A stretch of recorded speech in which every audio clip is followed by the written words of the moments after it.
धन धन सतगुरु तेरा ही आसरा। शरीर मक्का और काबा है।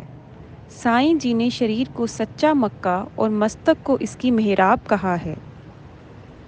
आप कहते हैं कि बाहरी मक्का के हज के लिए जाने वाले लोग यह नहीं जानते कि दिल ही वह सच्चा मक्का है जिसके अंदर कुल मालिक का प्रकाश देखा जा सकता है।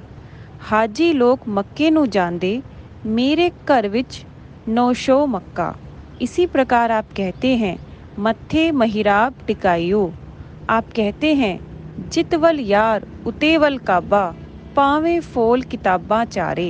वह प्यारा दिल के अंदर है और प्यार की लहर उठाकर ही हम उसको पा सकते हैं। सत समुंदर दिल दे अंदर, दिल से लहर उठावांगी। एक टूना अचंबा गावांगी, मैं रूठा यार मनावांगी। उल्टी गंगा बहायो। काफ़ी में आपने शरीर को वह लंका कहा है जिसके अंदर 10 इंद्रियों को वश में करके प्रियतम से मिलाप किया जा सकता है। सच्चा कुंभ या तीर्थ जिसमें स्नान करके आत्मा निर्मल होती है, शरीर के अंदर है। प्यारिया सानू मिठड़ा ना लगदा शोर में आप बहुत सुंदर इशारा करते हैं कि प्रियतम की खोज में बाहरी शोर और झगड़े किसी काम के नहीं। जो लोग अंदर प्रियतम की खोज करते हैं उनके अंदर सुंदर बगिया खिल जाती है और उनकी विरह की पतझड़ मिलाप की सुंदर और स्थायी बसंत में बदल जाती है। मैं घर खिला शगुफा होर, वेखियां बाग बहारा होर। हुण मैनू कुछ ना कहना, एहो कोल ते एहो करार, दिलबर दे विच रहना। पर्दा या रुकावट। साईं जी कहते हैं कि आत्मा रूपी प्रेमिका परमात्मा रूपी प्रियतम के वियोग में परेशान है, क्योंकि दोनों के बीच अज्ञान, मन और अहंकार का पर्दा ताना हुआ है। नेड़े वस्से था ना दस्से, टुंडा कितवल जाही। इकसे घर विच वसदियां रसदियां, कितवल कूक सुनाई। भुल्ले रहे नाम न जपिया, गफलत अंदर यार है छपिया। ओ सिद्ध पुरखा तेरे अंदर धसिया, लगियां नफस दियां चाटा नी। एक ही घर में रहने वाले आत्मा और परमात्मा को एक दूसरे से दूर रखने वाली चीज अहंकार, खुदी या मन है। अंतरी अलखू न जाई लखिया, विची पड़दा हऊ में पाई। एका संगति इकतू गृही, बसते मिली बात न करते भाई। साईं जी समझाते हैं कि जब तक मन पर मैं, मेरी, अहम या अज्ञान का पर्दा कायम है, चाहे संसार के सब तीर्थ ढूंढ लें और अनेक प्रकार के कर्म कांड कर लें, खोज के वृक्ष को मिलाप का फल नहीं लग सकता। मक्के गया गल मुकदी नाही, जिचर दिलो ना आप मुकाइए। गंगा गया गल मुकदी नाही, भावें सौ गोते लाइए। गया गया गल मुकदी नाही, भावें कितने पिंड पिराइए। बुल्ला शाह गलता ही मुकदी, जद मैनू खड़े लुटाइए। जब तक इंद्रियां वश में नहीं आती, मन रूपी झूठा पति नहीं मरता और द्वैत के कुफ्र का सिर नहीं काटा जाता, मस्तक पर प्रियतम से मिलाप का टीका नहीं लग सकता। बुल्ला मैं जोगी नाल व्याही, लोकां कमलिया खबर न काई। मैं जोगी दा माल पंजे पीर मना के, वारिया कुफर वड्डा मैं दिल थी, तली ते सीस टिका के। मैं वड़ भागी मारिया खावंद, हत्थी जहर पिला के। 10वां द्वार। शरीर रूपी मंदिर, ठाकुर द्वारे या काबा के अंदर कौन सी जगह प्रियतम की खोज करें?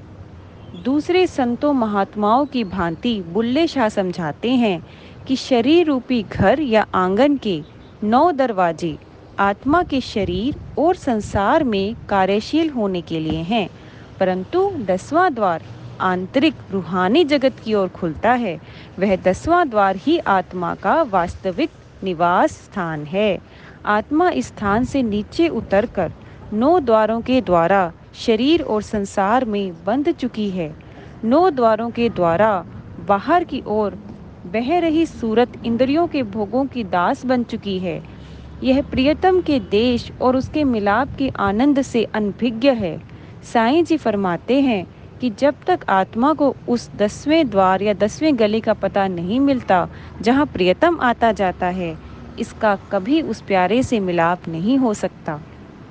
इस वेड़े दे 9 दरवाजे, 10वां गुप्त रखाती, ओस गली दी मैं सार न जाना, जहाँ आवे पिया जाती। कबीर साहिब कहते हैं कि शरीर के 9 द्वारों में भटक रही आत्मा कभी भी 10वें दरवाजे में पड़ी अनुपम वस्तु को प्राप्त नहीं कर सकती। नौ कर देखी जू कामनी, भूली वस्तु अनूप न पाई, कहतु कबीर नवे कर मुँह से 10वें ततु समाई। हजरत शमस तब्रेज कहते हैं, तू पशुओं की भांति सिर नीचा करने की बजाय ऊपर की ओर देख, क्योंकि तू शरीर की मस्ती से बाहर निकलकर अंदर नई दुनिया में प्रवेश कर सकता है। ख्वाजा हाफिज कहते हैं कि जब तक तू तबीयत की सराय अर्थात शरीर के आंखों के नीचे के भाग से ऊपर नहीं जाता, तू हकीकत की गली में दाखिल नहीं हो सकता। मौलाना रूम फरमाते हैं, जब तक मनुष्य इन इंद्रियों से ऊपर नहीं उठता, वह अंदर गैबी तस्वीर का दीदार नहीं कर सकता। आंखों के पीछे लगे 10वें दरवाजे को घर या घर दर और मुक्ति का दरवाज़ा भी कहा गया है, जिसमें रूहानियत की दौलत भरी पड़ी है और जिसमें से प्रियतम के देश को मार्ग जाता है। साईं जी ने इस द्वार को अंदर पिया के देश की ओर खुलने वाली खिड़की भी कहा है।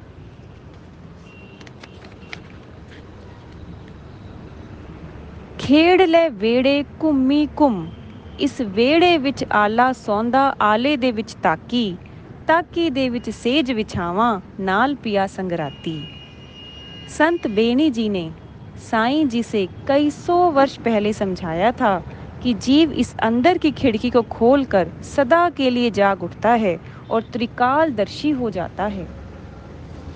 उपारी हाटू हाट परी, आला आले भीतरी थाती, जागतु रहे सु कबहू न सोवे, तिनि तिलोक समाधि पिलोवे। हजरत सुल्तान बाहू फरमाते हैं, दिल की ताकी लहा फकीरा पा अंदरूने जाती हूँ।